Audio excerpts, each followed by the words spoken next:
it was in the short campaign. We got more people in the longer campaign and between the election periods, because there wasn't anything else going on like that. The second you entered the home straight, people did a lot of work for the candidate they really, really liked, or, you know, their friends, or they did a lot in their home constituency. And that kind of roving idea of a, you know, almost, I think Jane last week mentioned about like a bookshop or an ice cream van for taking the community organising out. Well, almost ours was an attempt to do that, but with activists going in to do door knocking into different constituencies. And it just wasn't as effective. It just wasn't as popular in the short campaign across the East Midlands.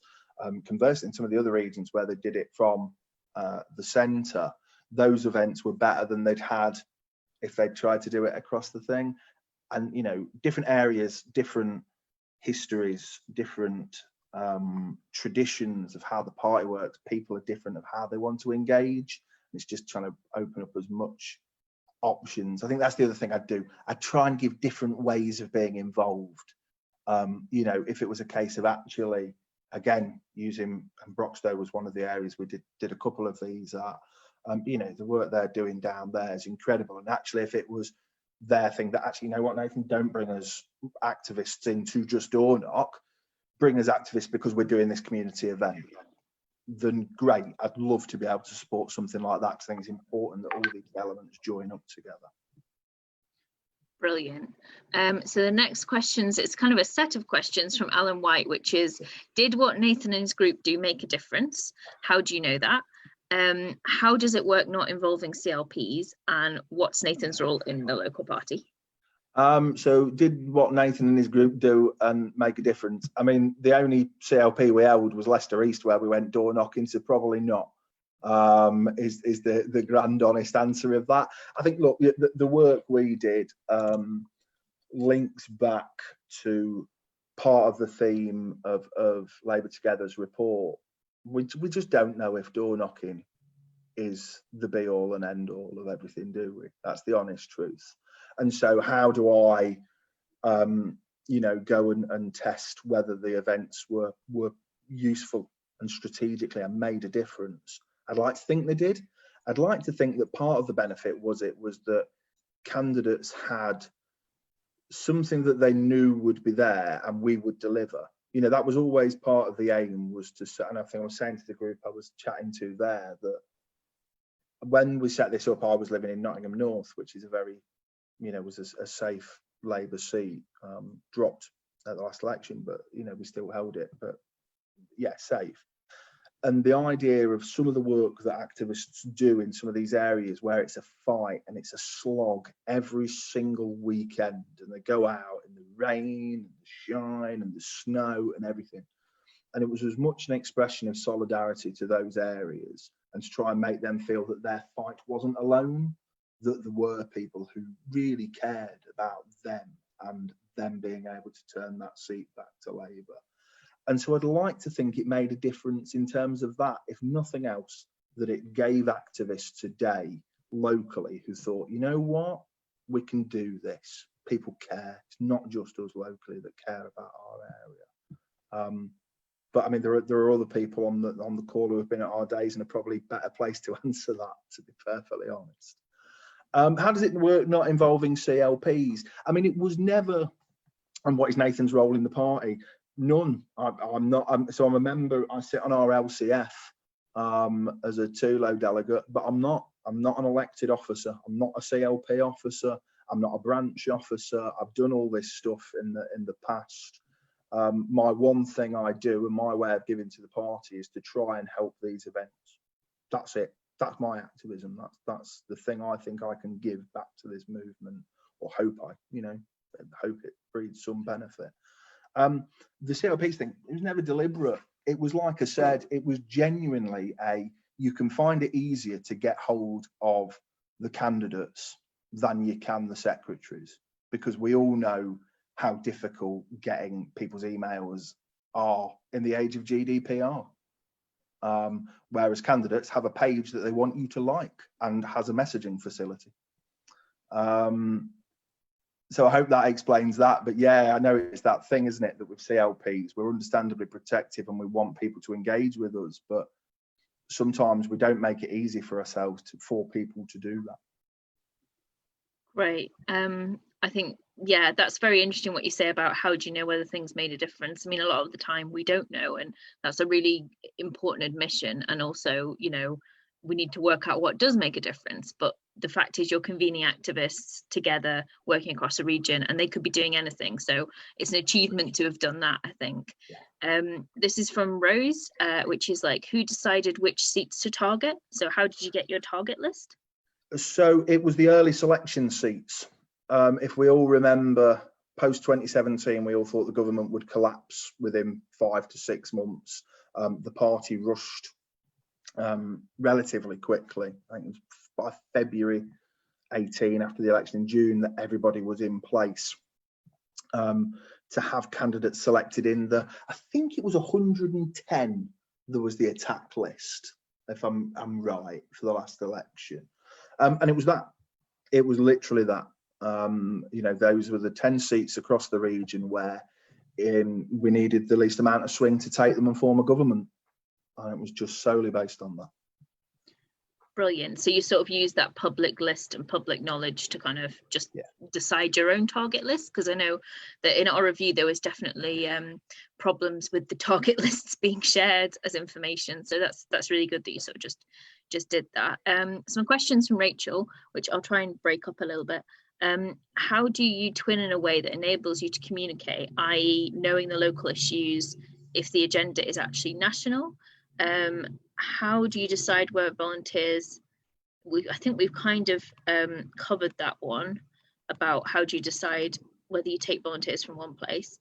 How do you brief people on having persuasive conversations and effective canvassing? And also organizations will have different agendas / criteria. How did you negotiate that? So that's kind of a few questions there, and then I'll go on to the next bit.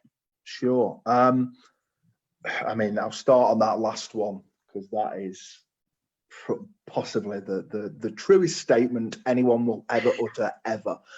Yes, I think part of it was accepting it, you know, and actually there were some genuine conversations where effectively you'd say, look, what do you want out of this? You know, tell me what you want out of it so I can try and make that happen at the same time. Because the thing I'm bothered about is getting a Labour government. And if that means I have to, you know, I can never imagine a trade union saying a ridiculous thing where I think, oh, I can't do that on a point of principle. You know, I am a trade unionist. I want to support their causes as well. So it helped that it was easier because of that. And often, actually, the candidates themselves would have relationships with trade unions. I remember one, again, you know, I think it was Broxtowe, where they'd got a campaign day that was with the CWU. And it was about the post offices closing. And it was about supporting their campaign.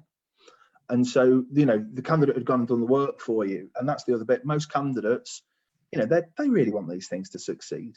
You know, of course they do. There's, you know, ultimately they want to be the MP for that area. That's why they're the candidate. So they will help do some of the work as well. I mean, the bit with that where it did get difficult is when personalities would get in the way. You know, let's be frank. And again, I just think it's hard work. I don't think some of this is necessarily overt rocket science. At times, we just have to have really difficult conversations internally, you know, and for me, that's why I think these series of events have been so good, you know, and some of the, I've been to all of these now. And, you know, we're all having difficult conversations within ourselves in a spirit of manner of trying to make things better. And you can do that with anybody in the party if you approach it in the right way, I think. Or I'd like to think. Maybe I'm naive. And the other bit was, how do you twin that enables you? So we tried to make sure that the candidates felt that they could tell us what they wanted to do it on. It was never a case of us going and saying, right, on this day, you are going to talk about the following issues, because why on earth as a candidate would you ever want us to come back? The plan was always to say, you know the area better than I. You know, I don't live in Erewash. I don't live in North East Derbyshire. I don't live in Ashfield or Sherwood. You tell me what you want us to talk on, and we will get people there to try and talk on it. And it was as simple as that. There was no attempt to steer the agenda. Or I hope that, and I hope that never came across that way. Brill. And I think there was just that one last question about how do you brief people and having persuasive conversations and effective canvassing. So I guess that's onboarding.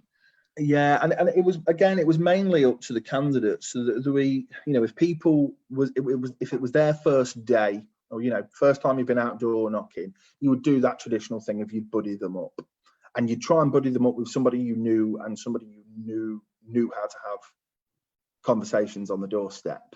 I mean, again, there's an uncomfortable truth, isn't there, that we'll all, for anybody that's been door knocking, some people are natural at it and incredible and have the most mind-blowing conversations. And that's why I always try and run the board, because I am not one of those people. But other people really struggle with it.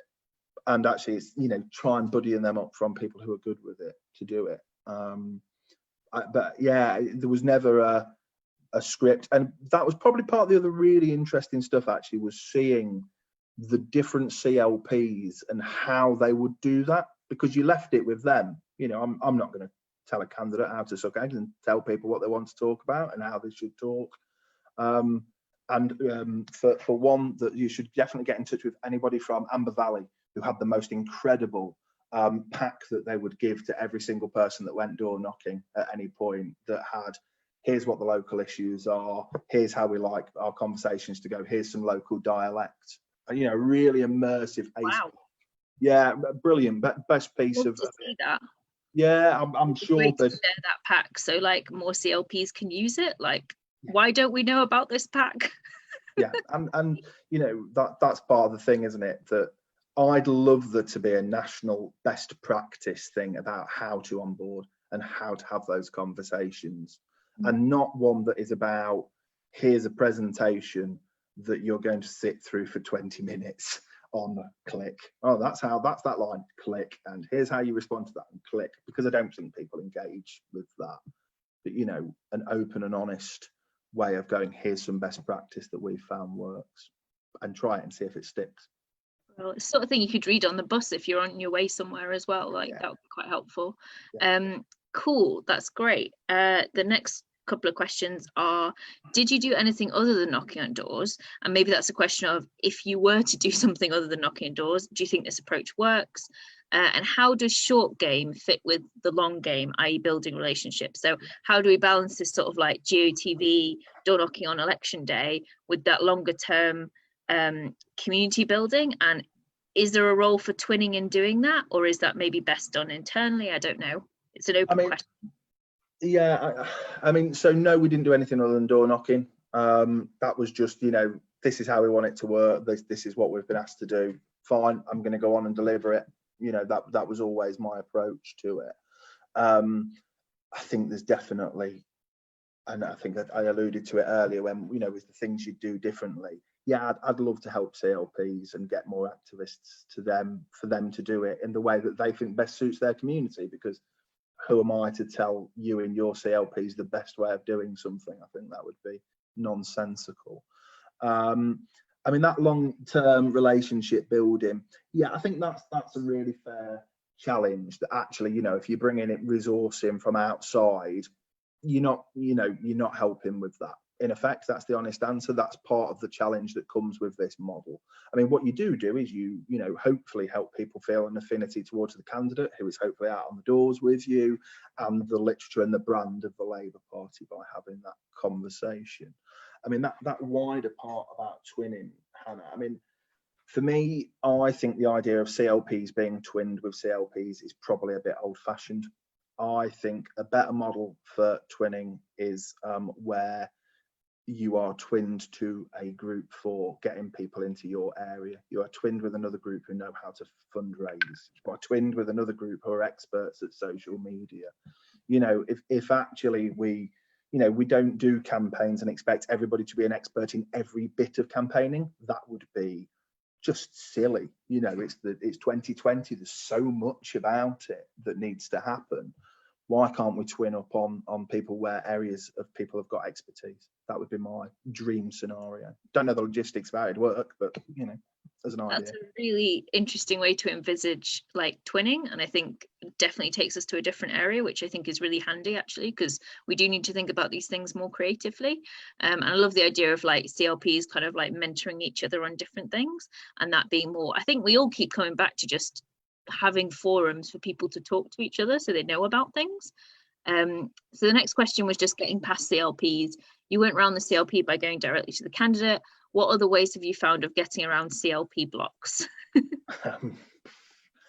How to answer something like that on an open forum that's live on Facebook. I'm giving you one. Yeah. How to get in trouble in 10 easy steps. I mean, I don't think, it depends what you mean by CLP blocks. I think there is a difference between, as a member, engaging with your local CLP and not finding it welcoming and not being a place to express ideas and to try different things. I think, you know, that's a really legitimate challenge that people need to consider how to get around. I think that's a problem, and gatekeeping is a problem just within the party in general and society more widely.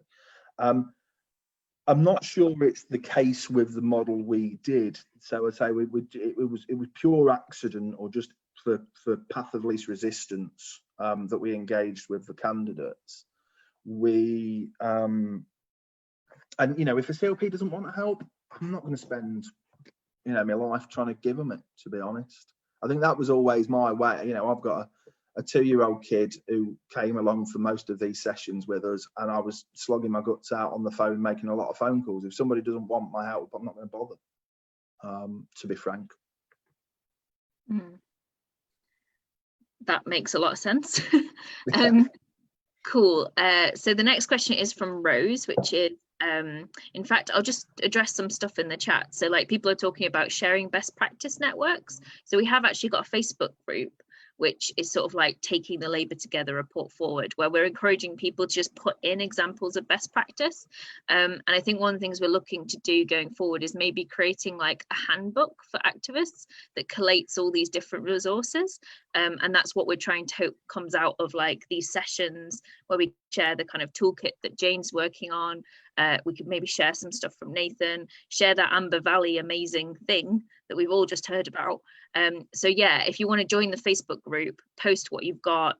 It's very much going to be like crowdsourced and crowd made. So I'll basically share it, and then people can make it themselves, because we're very much about pushing power outwards.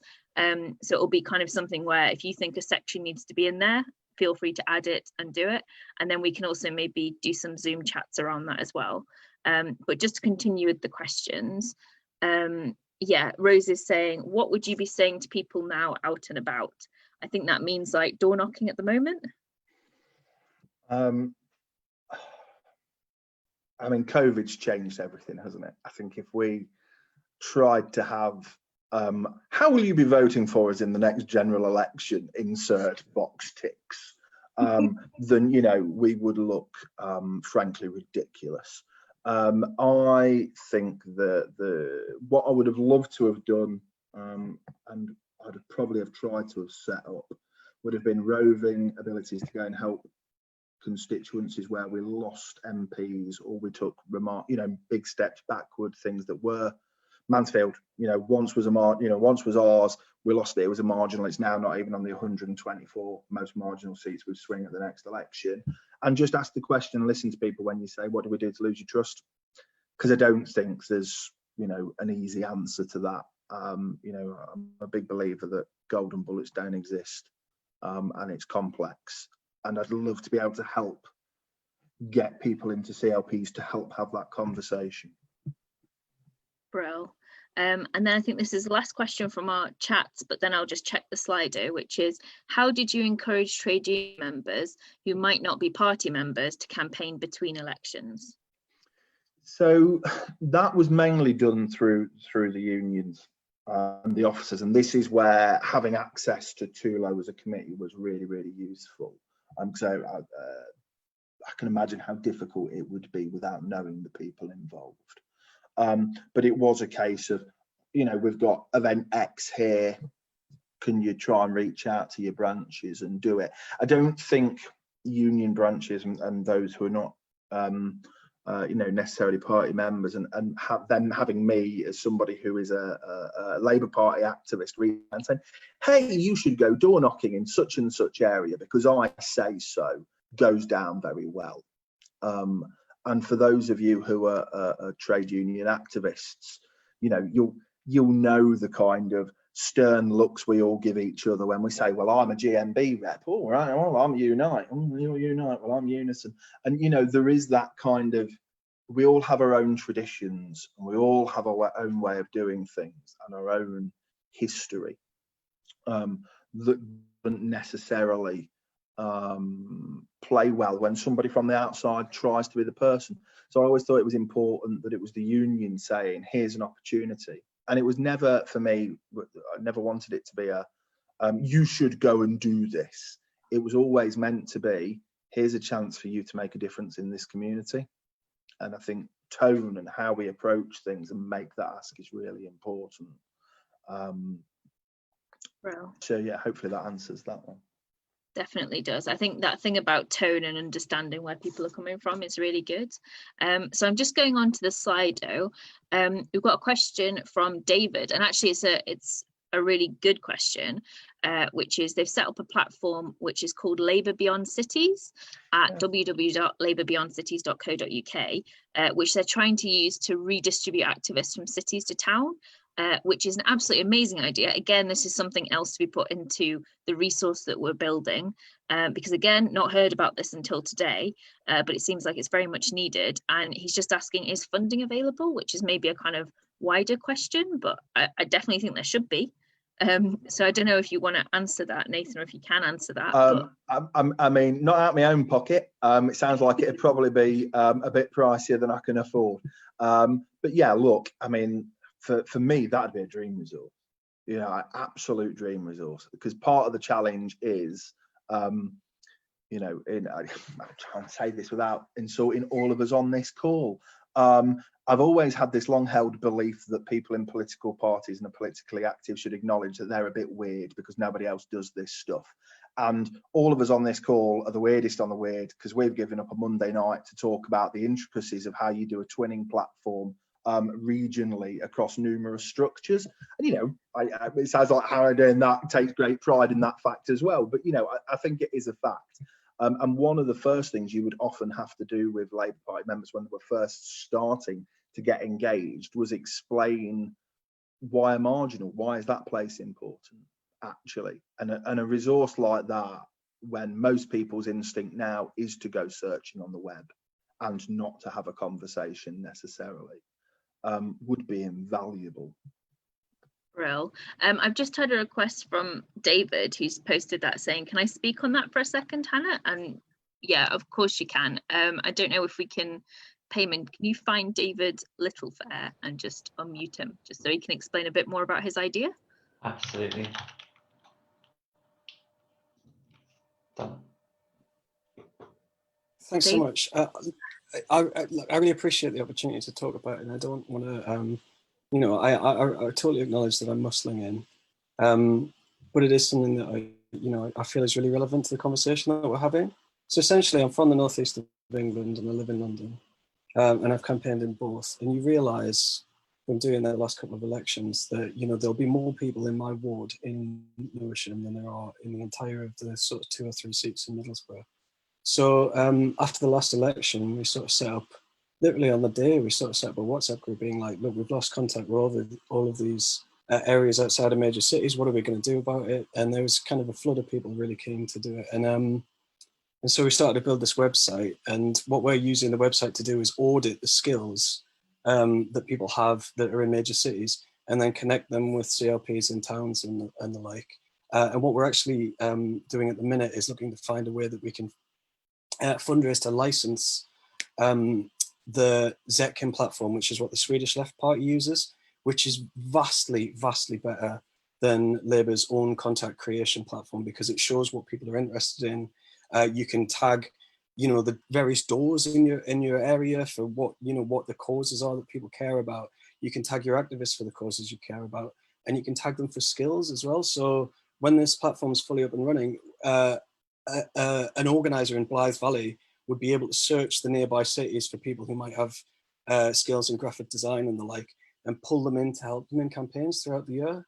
Not necessarily, you know, needing them to kind of drive into their CLP, although that would be fantastic as well. But first and foremost, it's just to kind of take all of that volunteer time that currently gets used really inefficiently in major cities and just push and build whatever we can to push it out into the regions where we've lost a lot of support. So that's what that platform's aiming to do within the next kind of few months to a year kind of thing. Amazing. It sounds very similar to the stuff that Angela Rayner was talking about, which was sort of this skills swap. And I know actually, with a slightly other hat on, one of the communities that I help organise is something called Campaign Lab. And I know that there's been some people involved in that who have been looking at Zetkin as well. So I should definitely try and link you up with them too. And it might be worth us trying to get a joint like pitch together, because again, they've had calls with Zetkin. It's really interesting. And even if we just used it on the activist level, we'd be part of the way towards kind of delivering Angela Rayner's sort of like skills swapping platform with existing software. And that will be really, really, really good. So I think let me link you up with those people, and yeah, let's talk after this and we'll see what we can do. I mean, let's try, but I think that sounds brilliant and really, really good. So thanks for being on the call. And then just to go to the last question I think we've got, which is from Kim and David, which is, has anybody thought about twinning arrangements for fundraising? We raised thousands last year between Chorley and South Ribble CLPs, and it made events more viable. So that's a question to Nathan. Yeah, I think it goes back to what I was saying earlier. I think for me, the sensible adaptation to how we twin is about specialisms and not about, you know, Nottingham North is twinned with Sherwood. You know, I just think there are better ways to do this, and fundraising is definitely something I'm not a specialist. I am great at spending your money. Don't give me the opportunity to raise it, because it's just not my area. It's not my specialism. You know, I'm never going to pretend to be an expert fundraiser. What I do want is somebody who is an expert fundraiser to be able to go and advise others and help fundraise and raise some money and target it. I think that's maybe the other bit with that, isn't it? Is it would be great if CLPs felt and members felt there were ways to do fundraising and they knew what that money was going to go into. You know, and is that going to go and help fund a community hub? You know, is it going to go and spend it, and it's going to be spent on making sure 20 activists get up for that by-election to make sure we regain control of a council? You know, where is it going? I think that'd be really important. But yeah, twinning for me should be about specialisms. Brilliant. And then just a final question. I thought we were all done, but there's only one left on the Slido, so we might as well do it. Which is saying, did you get kind of support from the regional office? Like, how were they supportive? Like, how did you work with them? It would be really good to know what that relationship was like. Yeah, region were great. I can't fault region. Actually, they definitely, you know, they never stood in the way, which I think is instinctively what most people fear when they start something up. I think, you know, whenever we start these projects, there's a kind of fear that somebody's going to turn around and say, no, you can't do that. Well, that never happened. And, you know, whether that was because it was through TULO and so there was a kind of legitimacy there. But obviously the other bit was because we'd been doing it on the early selection seats, that mapped across with what the party was saying. You know, these are the priority seats. It wasn't an attempt to drive resource away from one of those priority areas and drag it into another area, whether that be a safer Labour seat or a seat that they thought was not, you know, achievable for the next election. So I think, you know, that's a dual element. I think in reality, regional offices have a job to do, you know, and that's to make sure that we utilise our resources as best as we can against the strategy that is set at a national level, isn't it? I think part of their job is to ask difficult questions and make you justify why you're taking resource from one place and delivering it to another in a role like mine. But no, they, if anything, I think we had, you know, I can remember a couple of calls where region would get in touch and say it'd be great if you could try and help with this event, or I'd be in touch and say, this is the order I've got, this is what I'm thinking the order is, does this cock up anything for you? Basically, it was basically us saying, I don't want to put on events if you're going to tell me, oh great, well you've knackered that by-election over there, thanks very much mate. It was only ever about trying to be helpful. And it's like, I'd been around the party for a while before I started this, and so I knew some of the people involved. I just don't think you can overestimate the importance of personal connections with some of this stuff. And it was that bit, I think I alluded to it in the breakout group I was in, but that political thing we all do, are they sound? And that kind of logic that everybody does. And the point of it for me was only ever, they're sound if they want to help Labour get into government. And to be honest, I wasn't bothered about anything beyond that. And I like to think that got me kind of credibility back with everybody else, regardless of where they were in the party, because I only ever spoke about how can I be helpful. I don't think I ever spoke about other bits. Probably wait for somebody to put comments in the bottom telling me that just wasn't the case, but I'd like to think that's the case. Great.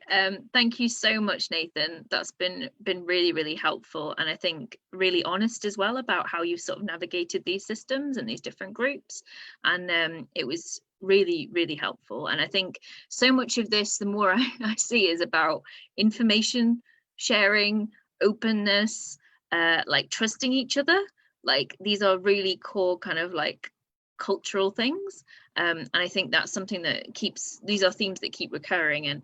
And what's really useful about these sessions is there will be like practical outputs. We're hoping for that handbook.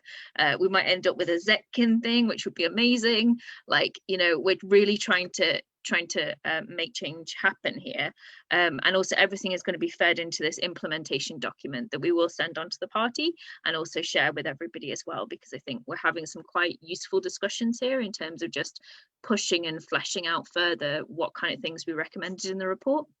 And that's been really helpful. So thank you so much for that, Nathan. We're now gonna head into breakout groups. So again, the first question we'll be asking, if I can just check my briefing, we'll be looking at what stops CLPs from working together. So that you might consider, does your CLP currently have a twinning relationship? What worked well? What makes it hard to do? Are there other forms of twinning beyond door knocking that would help in areas? So we've already talked a little bit about skills. Are there any other ideas that you guys have? Would having a regional shadow cabinet lead help coordinate across the region? So I know Nathan said having an MP was a really good thing to do. Would actually having a member of the shadow cabinet, the sort of champion for your region, would that help? Do you think that's going to help? And then also just thinking, is it helpful to have a kind of candidate in place? And we will send these questions around once you're in your rooms. But yeah, again, as ever, every week, if you just kind of self-organize, so if you come into a room and then if you kind of have, somebody appoint a facilitator, somebody appoint a scribe, we may have volunteers who'll sort of like identify themselves, but if you haven't got one in your group, just kind of self-organize. And then if everybody could send all the notes to hannah@labourtogether.co.uk, and then my job will be to kind of write and collate them all. So that would be really helpful. So yeah, this breakout room is basically what stops CLPs working together, what do we currently do, what works well, what doesn't work well, and are some of the ideas proposed useful? So yeah, we're going to head into breakout rooms if Payman's sort of ready. Yeah, absolutely. So the breakout rooms will start same format as last time. I'm going to post the information, the questions in the chat, so they should appear there hopefully when you're in your breakout rooms too. So I'm opening them now.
Hello.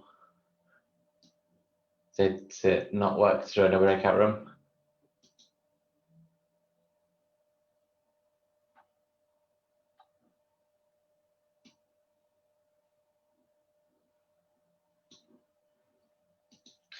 Okay, I'm going to stop the stream on Facebook now as the rest of the event is in breakout rooms. Bye everyone.